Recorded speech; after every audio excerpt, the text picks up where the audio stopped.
Jam wale mon bandiraɓe musidɓe tedduɓe hettiɓe heeɗiɓe daraɓe Ayaw Pindi TV en garti e kattande jomiraɗo e subaka hande o gam jettinan ɗon ko sifa e kele gadan e jeydeji leydi Sénégal. Joni paɗen koye jeydeji ɗi.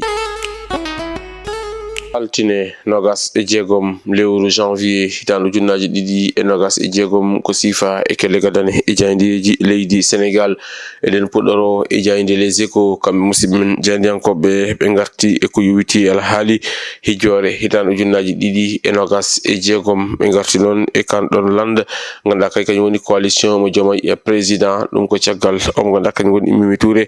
totta nde yo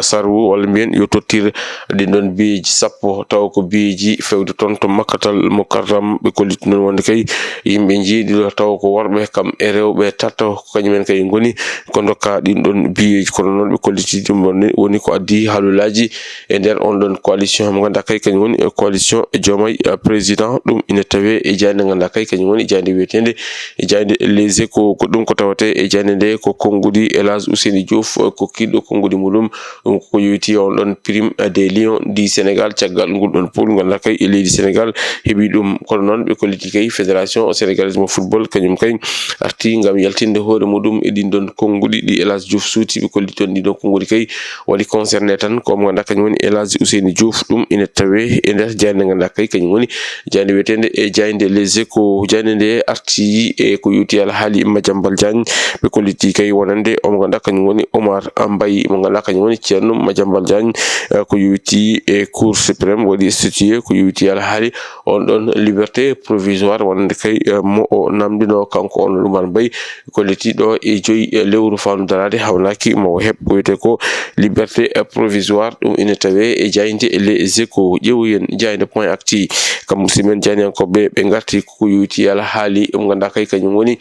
caɗele hakkude leydi Sénégal kam e leydi Maroc caggal on ɗon final ɓe kolliti kay wonande omo ganduɗa kañum woni Bakar Dia gonnoɗo ete jagoɗo kalfinaɗo fannu coftal ɓalli nana suuta konngudi e ko yuwiti on fannu holliti kay wonande haare nde foti wonde ko haare e juridique kono ne kadi e beta mo ganduɗa kañum woni médiatique kam e diplomatique kanko noon harti e ganduɗa kay ko yuwiti alhaali sifa ono yaaruno ngal ɗon pottal holliti leydi Sénégal hay lawol gotol salaki fettude e ngal ɗon pottital kanko Bocar Dia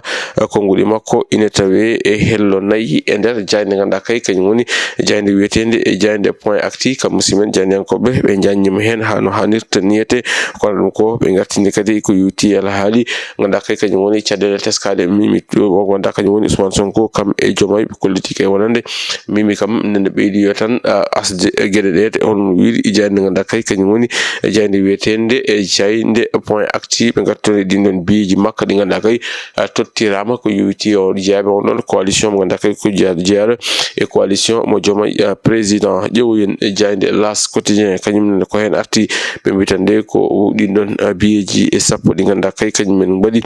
confronté omo ganduɗa kañum woni Mimi Touré kono ɗum ko kam musimen jaydiyankoɓe ɓe garti e Abdoulaye Fall président fédération sénégalaise mo football cuuɗo konngudi warti noon e ko yuwiti alhaali Maroc ko witande ko Maroc ene wayno kay oɗo saaha joni kañum woni ko ɗeɗɗi ɓe ganduɗa kañum woni e CAF kono ne kadi leyɗele goɗɗe ɗe kañumen koko kuli jingande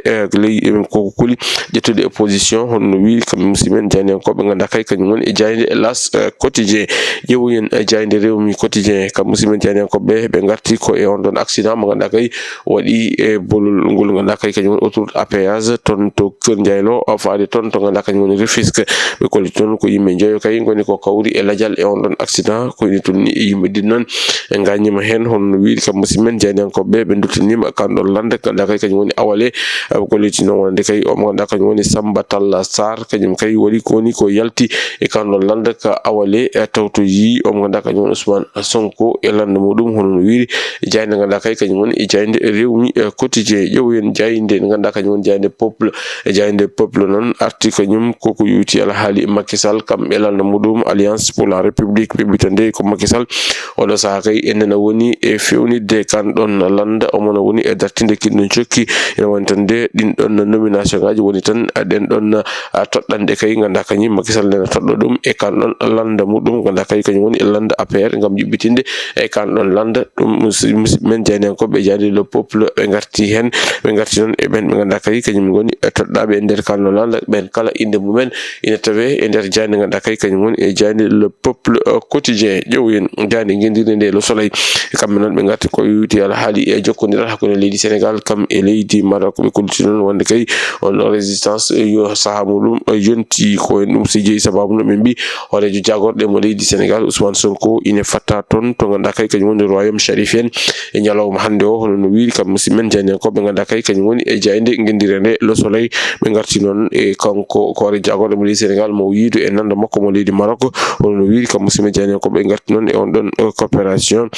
politique et économique hakkunde leydi Sénégal kam e leydi Maroc ɗum kala jayde gendire nde Le Soleil arti hen ha no hannirta niyete ƴeewoyen jayde tribune kamɓe noon jayde tribune quotidien ɓe garti ko yuti ala haalde ɗon caɗele ganduɗa kay ne wura ɗum ɓe ganduɗa kañum woni remoɓe guerte ɓe kolliti ɗon wonde kay ɓen ɗon remoɓe oɗo saaha joni ɓe mbaɗi rango kolliti kay wonande fandare mabɓe soyi kay ɓe keɓani ɗum ɗon aɓe ganni ƴettude ɗen ɗon guerte ɓe jaaha ɓe joroya ɗum toon to yeeso palais ko noon kadi toon to primature ha toon to suudu sarɗeji leydi Sénégal holno wiiri kam musidmen janiyankoɓe ganduɗa kay kañum woni jayde tribune quotidien jayde nde noon arti e on ɗon campagne mo ganduɗa kay no ɓe mbi campagne gonnoɗo ngam wallude ɓe ganduɗa kañum men goni remoɓe ɓeete kono noon oɗo campagne ari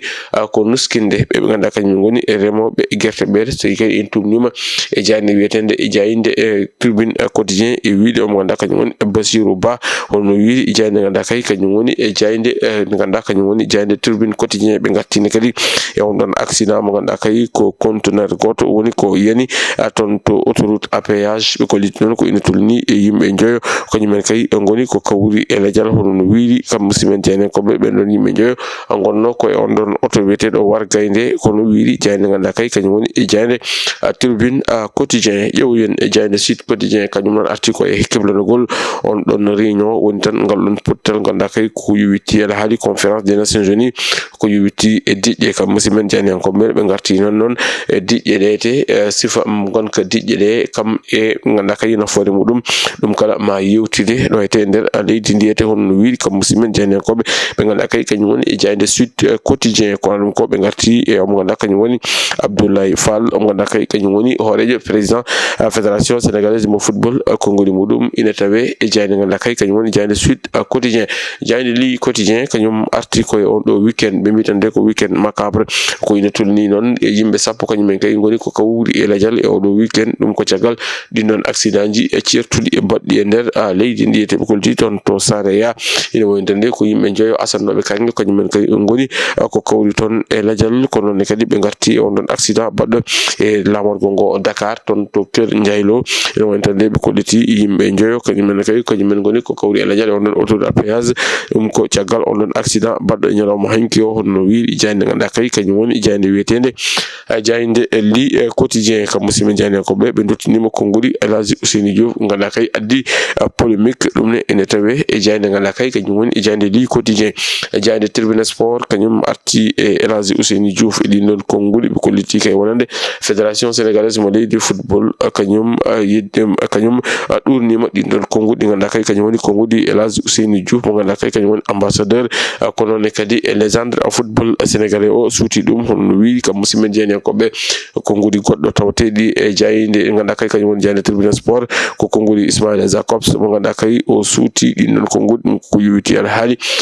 Rafi Thiallal Krépin Diatta Pape Matar Sarr kam e Ousseynou Nia ɗum koko yowiti e on ɗon final toon to leydi Maroc ko kolton wonde kay elle tan koɓe posnaɓe niyete ɗum ina tawe e jayde ganduɗa kay kañum woni e jayde Tribune Quotidien bandiraɓe musidɓe tedduɓe hettiɓe heeɗiɓe daraɓe Ayaw Pindi TV ko ɗum woni komin kam nowrobinade ko sifa e kele gadane yoga e jayndeji leydi Sénégal adi meɗen robindo jayndeji wonata ko janggo soko wiɗi keno ɗo e nden min mbi on jokke ɗoftade kameridal programme uji ɗi Pindi TV Allah jarama on jarama.